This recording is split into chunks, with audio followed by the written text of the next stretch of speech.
Back to wrap another week of a closer look here across the Village Media Network on this Friday, the 25th day of July with Michael Friscolanti. I'm Scott Sexsmith. Okay, I did some homework last night. You did? When I got home. That's a first. While I was watching my Jays kick your Tigers' ass. There was a lot of time to do homework in the middle of that game. Yikes. The Dundas Cactus Festival. All right, thank you, Scott. Yeah. Gets its name from Ben Veldhuis, who ran a renowned cactus greenhouse in Dundas, Ontario. His business, Ben Veldhuis Limited, specialized in cacti and succulents and became so successful that Dundas was dubbed the cactus capital of Canada. The festival was named in his honor and to celebrate the town's unique horticultural reputation. Amazing. I appreciate you doing that. I knew it had something to do with the greenhouse. That's the extent that I knew. That's amazing. See, you don't answer my texts, and here I am at home last night on the couch. Well, I appreciate you finally contributing a little bit of information to the show. It's always helpful when you chip in a bit. All right. I am amazed. You just said we're wrapping up another week. It is amazing. This is our third full week of doing this show, and I'm still amazed that we're getting through it, and it's been really enjoyable. The guests have been fantastic. We've had a lot of interesting conversations already. Yes. Certainly today, no exception as we talk highway improvements in the north. Yeah, there's big news out this week from the Federation of Northern Ontario Municipalities. Right. Phenom. It's not Phenom. It's Phenom. It's Phenom. Fun to say, too. Phenom. Yeah, that's interesting. Yeah. It's fun. I get it. See, now I remember. There's a second thing I've contributed today. That's two things. If you get a third before we get to the interview, that would be amazing. But, they've been pitching the idea of improving the safety of northern highways, specifically Highway 11 and Highway 17, for years. It's especially in the winter, it's a yearly reminder because we'll see a tragic accident on one of these highways, or we'll see dash cam footage that spreads on social media about a crazy truck driver doing something wild. And there's been a lot of beating the drum over fixing these highways, making them safer, expanding them, widening them. So Phenom has pitched the idea of 2+1 highways where they all have a middle passing lane and it kind of switches every few kilometers. It's kind of a highway that's used a lot in Europe. But the timing is great because they're arguing, hey, we've been trying to sell this for years for safety reasons, but now we're looking for national projects to get behind. And this would be a great one because obviously the northern highways contribute to our economy in untold ways. There's lots of goods and services moving all over these highways.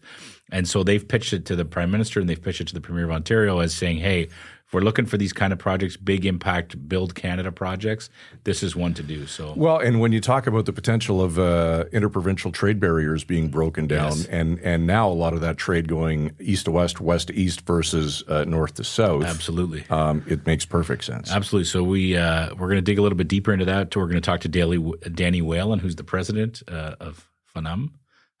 Ding, ding. We have a winner. He's going to join us today. We appreciate him coming on. We kind of got him at short notice, but they want to talk about this issue. They're trying to get it on the radar. And it will be interesting to see we're going to talk about it, but it'll be interesting to see how the province and the feds will react to this because it's a pretty good pitch.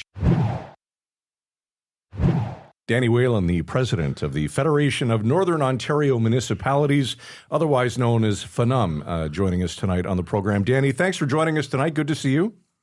Thanks for having me. All right, let's get right to the big news of the day. Your organization, which represents Northern Ontario municipalities, about 110 of them, calling on the provincial and feds to invest in major upgrades to both Highway 11 and 17. What's your pitch, Danny, and why now? Well, actually, I've been involved with the Going the Extra Mile for Safety Committee for about 10 years now, and we've been studying the European model of a 2+1 highway, which is a continuous passing lane that switches direction about every 3 to 5 kilometers, depending on the geography. And so we have been pushing this with the province for quite some time now. But with the new Build Canada Act and all the discussion about interprovincial trade, both the federal and the provincial governments look to the north now as their new economic savior, be it mining or the Ring of Fire. As well, Nuclear Waste Management Organization has chosen Ignis as their deep geological repository. this simply isn't going to happen with the current highway system that we have.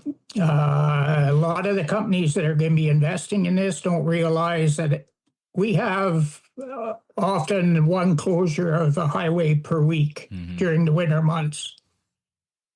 That's not the local economy. It's not the provincial economy. It's the federal economy that's traveling on those highways.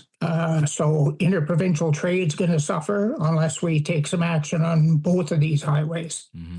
Yeah, the biggest seller for improving the highway, of course, is to reduce the number of deaths.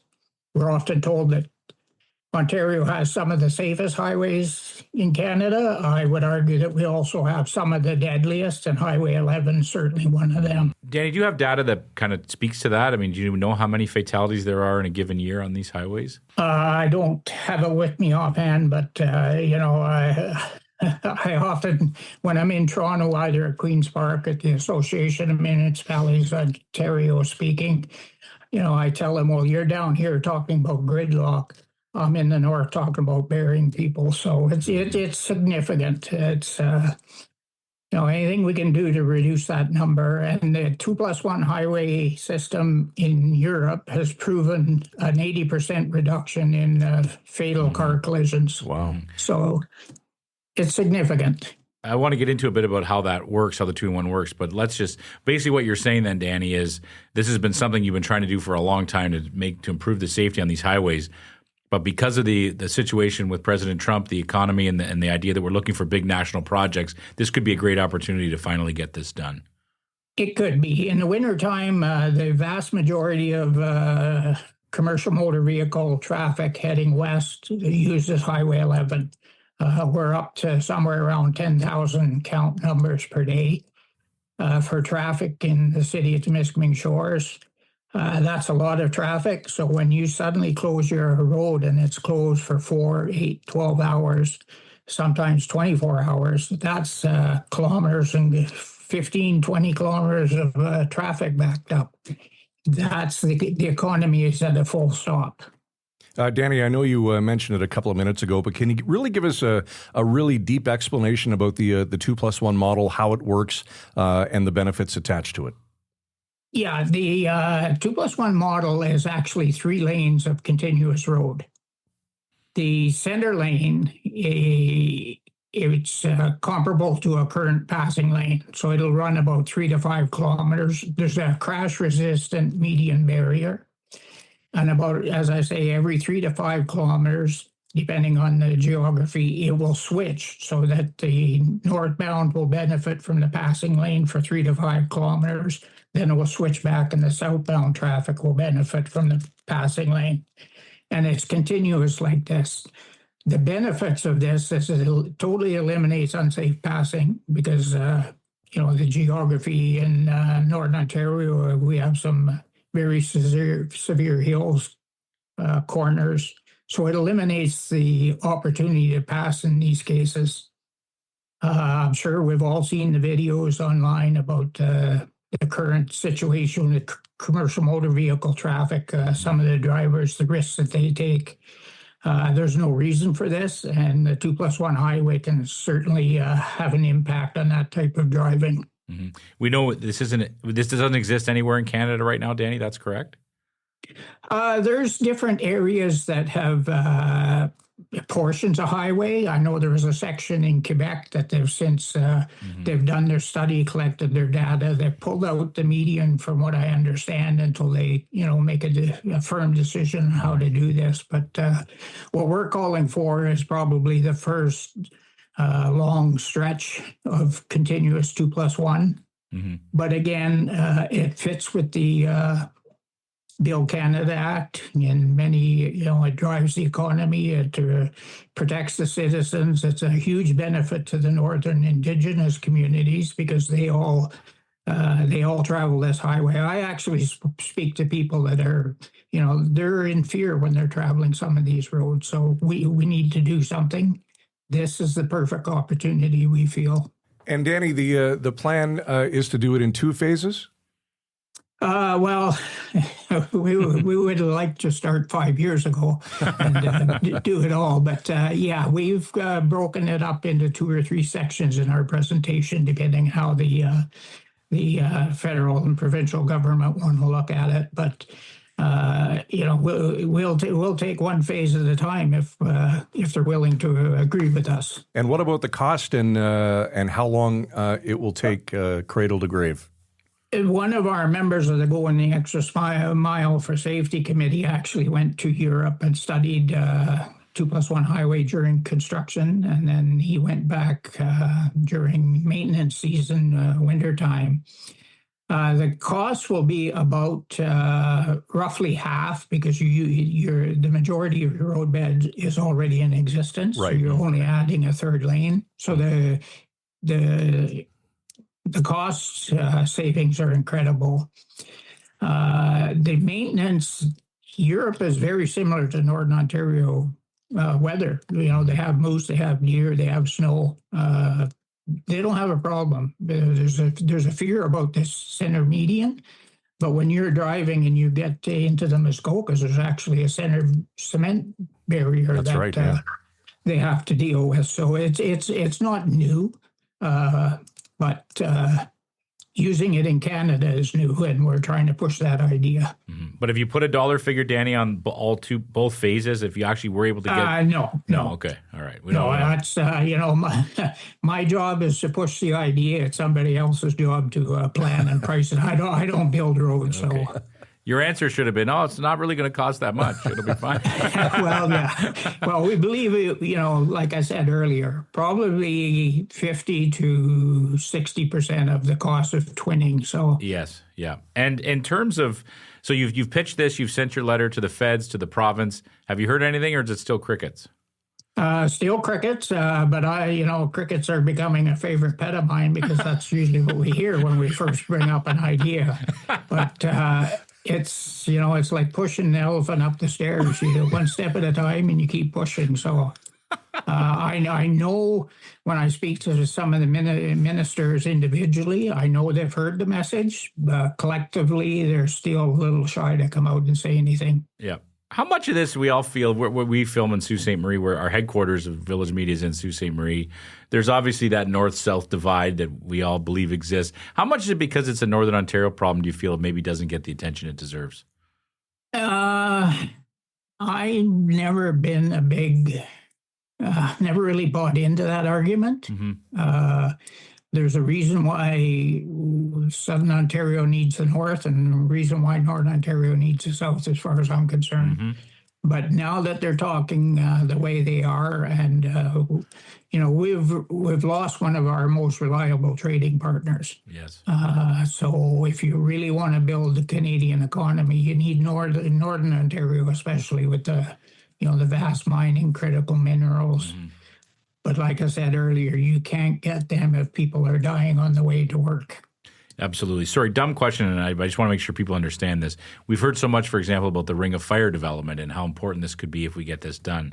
Is that possible to do without improving the northern highways we're talking about today? Well, they're still undecided if they want a road into the Ring of Fire or they want a rail into the Ring of Fire. The fact is you still have to get to that section of road or to that rail line. Yes. And you need Highway 11 to do that, 1017. Absolutely. I just also want to just go back to the safety issue. This is something we've talked about. Our news sites report on this issue, especially in the winter. There's often, like you said, terrible tragedies on these highways. There's social media sites of dash cam videos of some horrifying accidents or moves by some drivers. This must be something that you follow closely as well. Every winter, do you find like maybe this will be the winter people will listen to us because of this video that's come out or this terrible crash that's happened? No, I think even with all that social media, it's still getting worse. Yeah. Unfortunately, we've gotten to the point where we read the article that there's been an accident, there's been a road closure. We suddenly forget that somebody died. That should be the opening sentence in the media release, not buried within the story. Absolutely. Yeah. Well, we want you to, if you hear anything, if you hear back from anybody, if you get a letter back or a phone call, please let us know. Yeah, for sure. I'll reach out to you, and if I get a written statement or anything, I'll let you read it. Good stuff. Danny, before we let you go, anything else we didn't touch on here today that you wanted to bring up?